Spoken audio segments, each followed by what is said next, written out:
Kevin Stefanski's firing ignited a long simmering debate. What really defines a good NFL coach? Rex Ryan didn't hold back, dragging Stefanski's playoff struggles into the open and drawing unflattering comparisons to Norv Turner. But his attack triggered more than just fan reaction. It pulled Shedeur Sanders into the fray.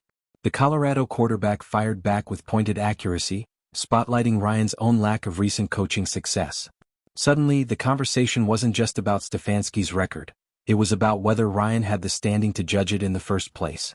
If you're into the real story and all the messy twists they don't show on highlight reels, go ahead and subscribe. And if you're sticking around to see how this Browns QB chaos plays out, you should definitely be subscribed. This clash reflects a larger reckoning within the NFL. As teams battle for playoff position and credibility, the league is also sorting through its own identity crisis. Myles Garrett's record-breaking feat should have been a unifying moment, but debates over fairness and media bias clouded the celebration. Meanwhile, the rising assertiveness of young players like Sanders is reshaping who holds the mic in football's biggest conversations. The league's center of gravity is shifting, and it's not just about stats and standings anymore, but about who earns the right to speak, criticize, and lead. Shedeur Sanders didn't hold back. The moment Rex Ryan took a live shot at Kevin Stefanski, dropping a comparison that wasn't just cold, it was calculated, Sanders jumped in. The Colorado quarterback didn't even need a camera crew or a press conference. Just a tweet. But that tweet lit up the NFL timeline like it was playoff Sunday. Ryan tried to clown Stefanski by comparing him to Norv Turner, jabbing at his lack of playoff success and calling out Cleveland's sputtering offense. Sanders saw the whole thing go down and decided that was enough. He didn't quote a stat. He didn't launch into a monologue. He hit Ryan with something much sharper: credibility. Speaking. Now let's back up and look at Rex Ryan's angle here. This is a guy who hasn't coached a down since 2016. His record as head coach? Subpar. And that's being generous. Still, he went on national TV and laid into Stefanski, framing him as another offensive mind who never got the job done. Ryan's argument boiled down to this: Stefanski had talent, had chances, and still couldn't break through. From Ryan's seat, that screamed underperformance.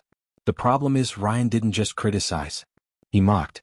And in today's NFL, mockery hits different, especially when you've got skeletons in your own coaching closet.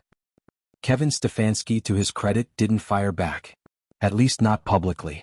The Browns had just made headlines with his firing, a move that drew mixed reactions from fans and analysts.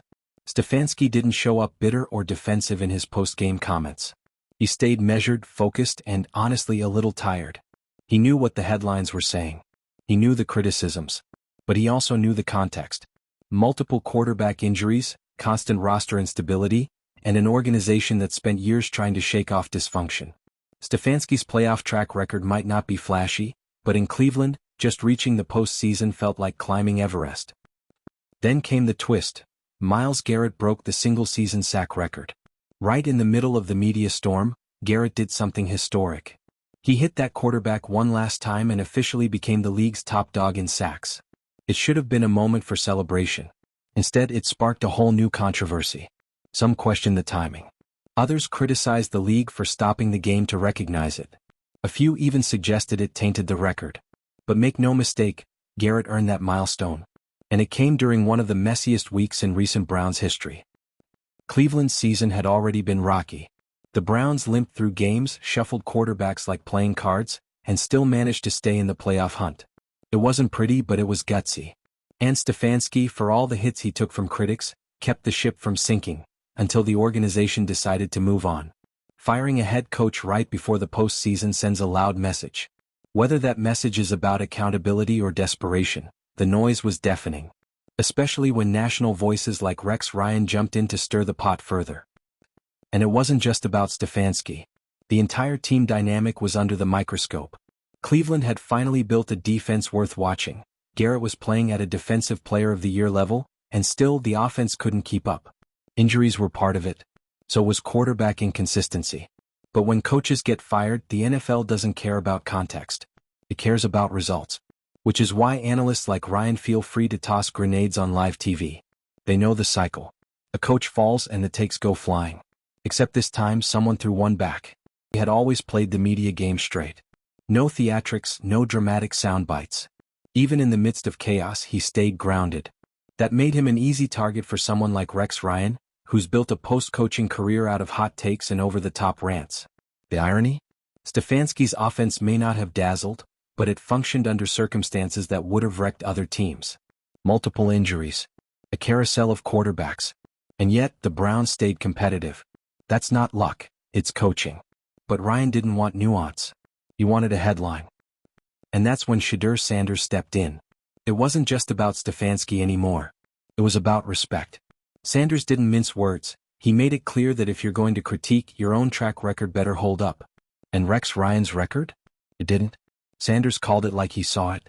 A former coach using a platform to tear others down without acknowledging his own shortcomings. It was a generational clash, old school bravado versus new school accountability. And the internet loved every second of it. What made Sanders' response hit even harder was the timing. He's not even in the NFL yet. He's still at Colorado. But that didn't stop him from jumping into the conversation and setting a tone. He wasn't just defending Stefanski, he was pushing back on an entire culture of recycled criticism. Players today don't just sit back and take it. They speak out. They push back. And they do it with receipts. Sanders knew what he was doing. He wasn't picking a fight. He was correcting the narrative. And in doing so, he put a spotlight on how stale some of the media commentary has become. Meanwhile, Garrett's record continued to stir debates. Some fans were proud. Others were skeptical. But nobody was silent. The sack that sealed it wasn't just another stat, it was a symbol. Garrett had been dominant all year, and now he had the numbers to prove it. Still, it felt bittersweet.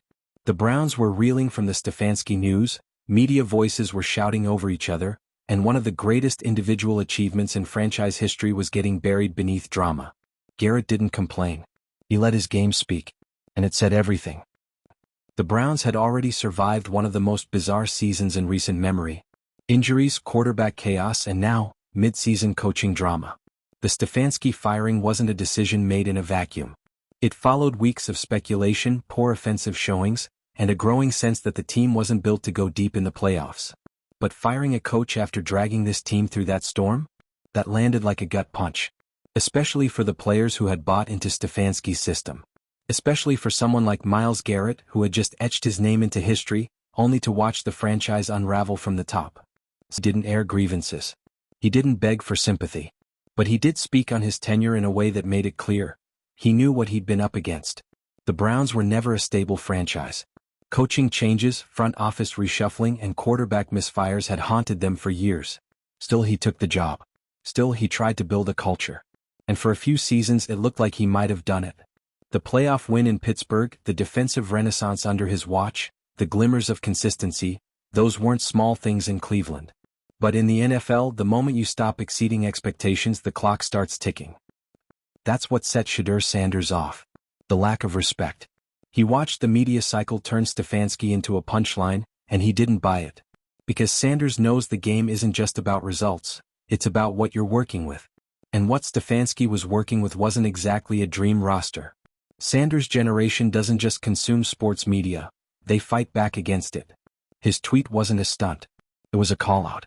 He wasn't just defending Stefanski, he was highlighting how easy it is for ex-coaches to throw rocks from the safety of a studio, while active players and coaches take all the hits. He didn't respond directly. He didn't need to. His comments had already made the rounds.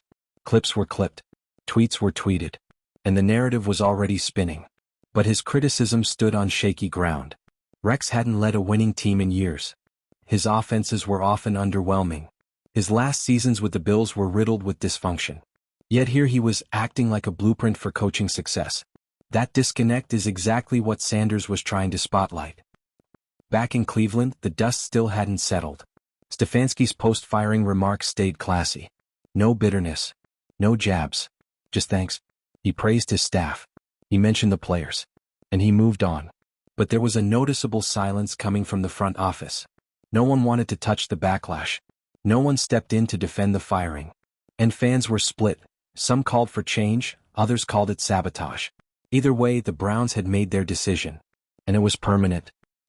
As for Myles Garrett, he didn't say much about the coaching situation. He didn't have to. His performance said everything. Sack after sack, he kept delivering in the middle of a franchise meltdown. And when he broke the NFL record, he didn't make it about himself. He kept it team first. Still, the moment was undercut. What should have been a triumphant spotlight turned into a sidebar. Even Garrett's biggest achievement couldn't outshine the circus surrounding the team. That's how loud the Stefanski-Rex-Sanders triangle had become. And yet, Garrett kept playing like none of it mattered. From the outside, Cleveland looked like it was collapsing. But internally, there were still players trying to hold it together. The Browns hadn't been officially eliminated. There were still scenarios, still playoff dreams. But without Stefanski, those dreams felt hollow. Analysts questioned the move. Fans questioned the timing. And across the league, players watched what happened and took note. One minute you're celebrated for dragging a roster through adversity. The next you're out. That's life in the NFL. And that's exactly why Sanders' voice mattered. Because when Sanders spoke up, it wasn't about just one coach. It was about every coach, every player, every rookie who gets scrutinized by people who haven't been on the field in years. His response was a mirror. If Rex wanted to talk about resumes, then the spotlight was going to swing both ways. And that's the difference. This generation doesn't just let media narratives run wild. They're online. They're vocal. They know their worth. Sanders tweeting at Rex wasn't just about clapping back. It was about demanding better standards for how the conversation is shaped. Rex might not have seen it that way. To him, it was probably just another TV segment. Another name to critique. Another team to diagnose. But the days of unquestioned authority are long gone. You go on TV, you speak recklessly, you might get checked. Especially by someone who knows the game just as well. And if there's one thing Rex Ryan's post-coaching career has taught us, it's that he's more interested in hot takes than honest breakdowns. Stefanski wasn't perfect, but he didn't deserve to be dragged like that. And Sanders wasn't going to let that slide. Their clash was brief, but it said a lot. Sanders wasn't waiting to get drafted to speak his mind. He saw something off and stepped in. That's the kind of leadership teams can't teach. It's instinct. It's conviction. And in today's league, that matters more than ever. This wasn't just a headline, it was a generational checkpoint.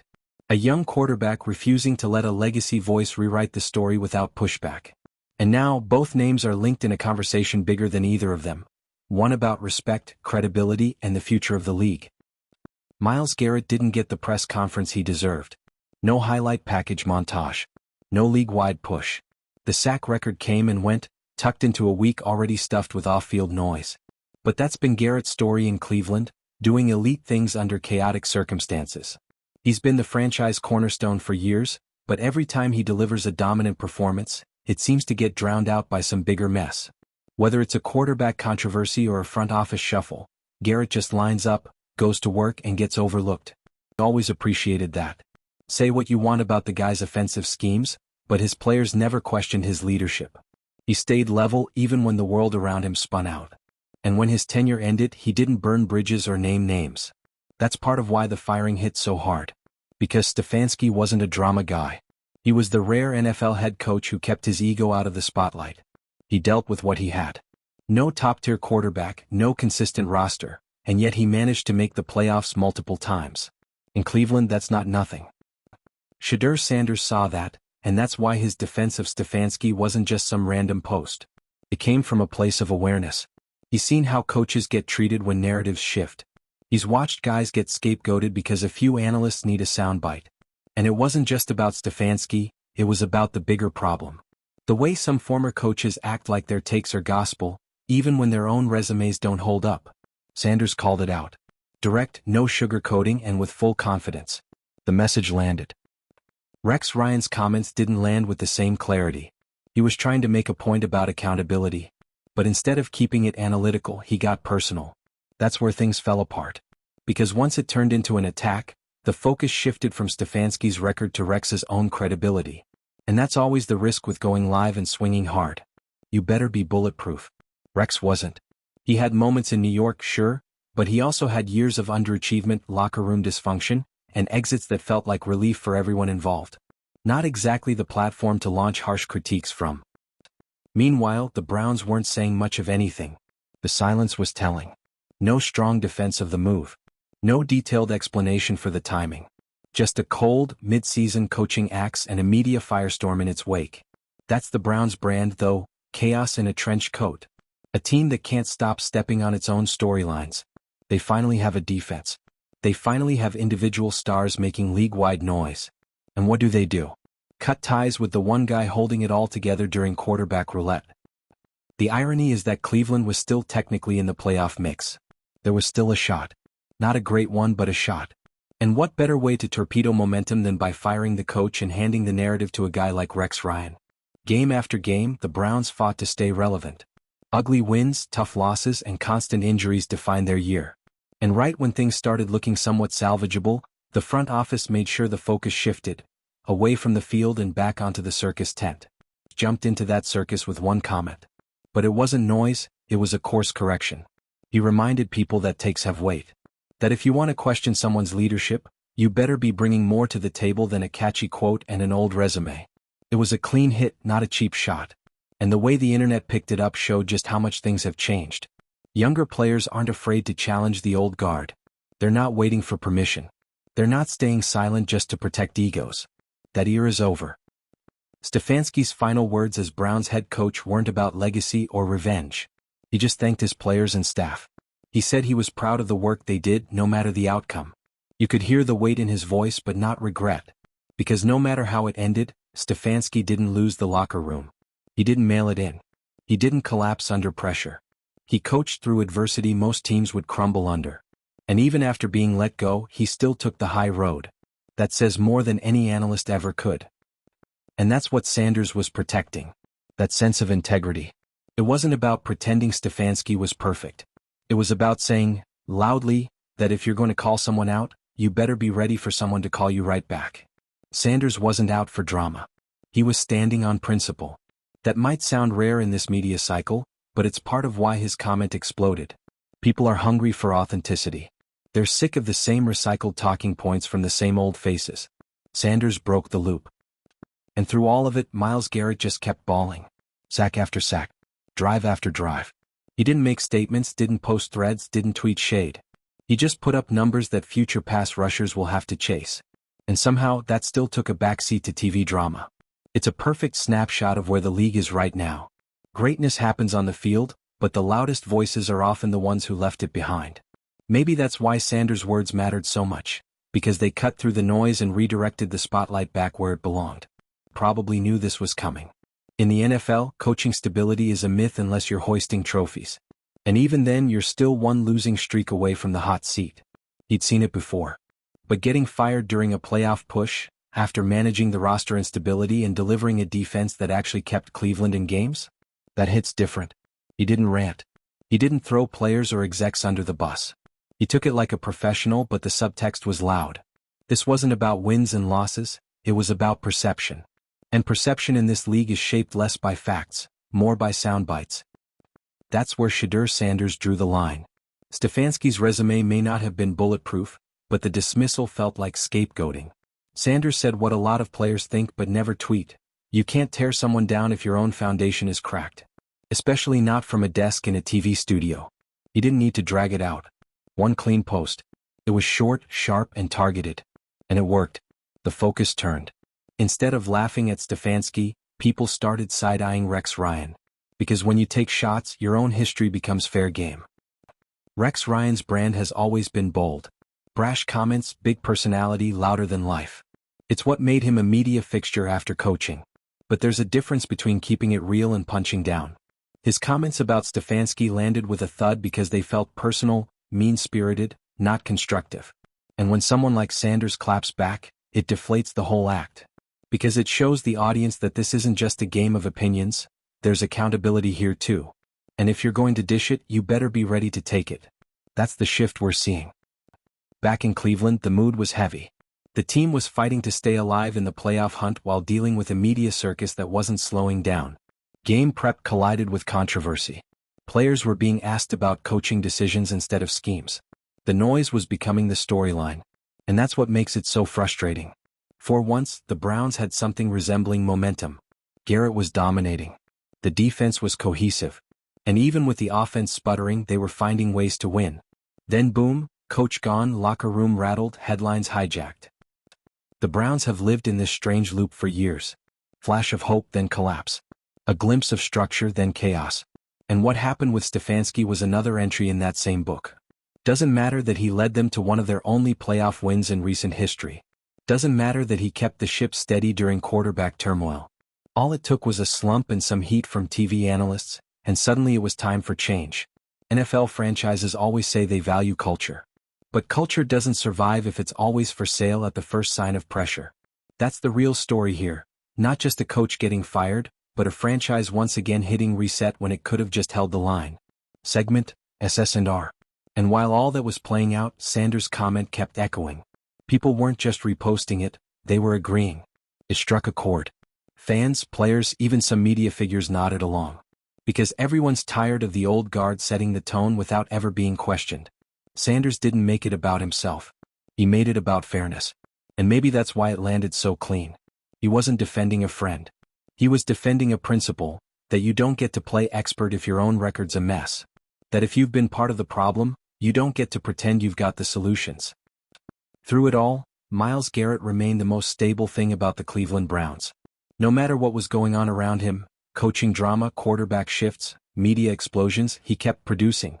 Breaking records. Leading the defense. Putting up performances that should have defined the season. Instead, those accomplishments became footnotes. The sack record deserved more than a pause and a mention. It should have been a league-defining moment. But when off-field chaos dominates the news cycle, even greatness gets sidelined. And Garrett, like Stefanski, ended up caught in a story he didn't ask for. This is where the league is now. A swirling mix of performances, punditry, and PR misfires. The line between media and locker room is thinner than ever. And players like Shedeur Sanders aren't staying quiet when that line gets crossed. If you're still here, drop a comment and let us know. Was Shedeur right to call out Rex? Should the Browns have held on to Stefanski? And who really defines success in today's NFL? Coaches, players, or the people talking about them? Like, share, subscribe, because we're just getting started.